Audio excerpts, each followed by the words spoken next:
Greetings and welcome to this week's edition of 401k Real Talk. This is Fred Barstein, contributing editor at wealthmanagement.com, RPA, and CEO at Trout, TPSU, and 401k TV. I review all of last week's stories and select the most important and interesting ones, providing open, honest, and candid discussion you will not get anywhere else.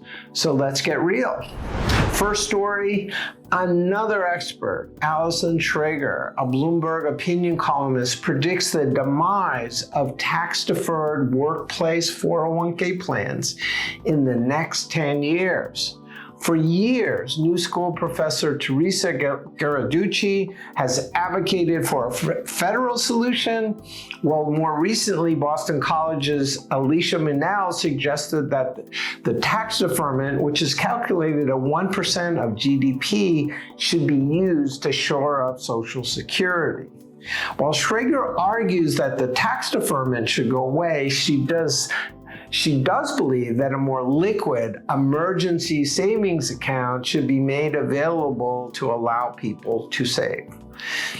And though not the same, IBM recently announced that the 5% match on 401k contributions will instead be deposited into DB-like plans, which could further diminish DC assets. So while the debate continues, the success of DC plans, which fuels IRAs accounting for over $20 trillion, and the massive lobbying by providers will make the chances of Congress eliminating the tax deduction remote at best. But it will force the industry to do better if they want to retain the deduction. Next story, addressing the difficulty caused by assets in multiple DC plans and IRAs, the GAO made certain recommendations mirroring 6 other countries. They suggested tasking one federal agency with establishing a participant dashboard and allowing for plan-to-plan auto transferability while providing guidance about the process to consolidate accounts. The industry is addressing the issues through the Portability Service Network, which now includes 6 of the largest DC record keepers, accounting for 60 million participants, while the DOL is scheduled to create a database by 2025. The issue is real, but requires industry cooperation, better technology, and possibly data sharing, all of which has been hard to come by. Next story, no doubt that the explosion of small plans due to state mandates and tax credits in Secure 2.0, as well as the convergence of wealth and retirement at work, has piqued the interest of wealth advisors.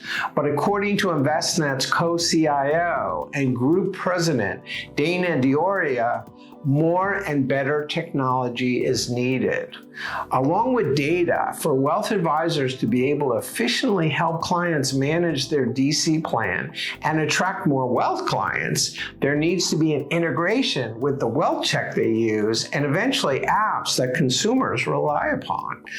Envestnet is at the convergence of wealth and retirement with over 110,000 advisors on their platform, along with fintechs like Pantera and newly minted record keepers. Fiduciary outsourcers and practice management providers will need to be leaning in.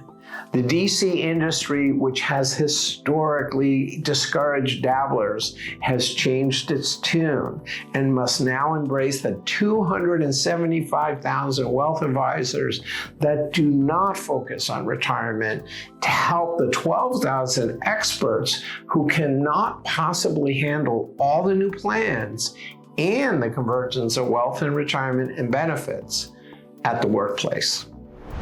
Finally, the theme of Fidelity's 2023 Plan Sponsor Attitude Study is Rising Complexity Creates Opportunity for Greater Advisor Impact.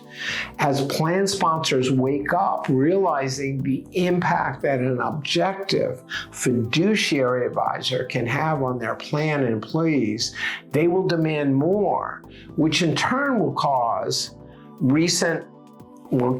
massive advisor turnover. Read my recent wealthmanagement.com column about the disconnect between what plan sponsors value and how RPAs rate themselves. And while there will be more advisor due diligence by third parties, just as advisors had advocated for record keepers and investments. So those were the most important stories from the past week. I listed a few others I thought were worth reading, covering Hub's launch of their PEP, SEC finds LPL for their advisors using texting apps, Understanding Advisor Compensation Requirements under ERISA by Fred Barstein, TIA's in-plan income option reaches $30 billion, and after selling their retirement division to One Digital, Wintrust moves to LPL from Wells Fargo. Please let me know if I missed anything or would like to comment. Otherwise, I look forward to speaking with you next week on 401k Real Talk.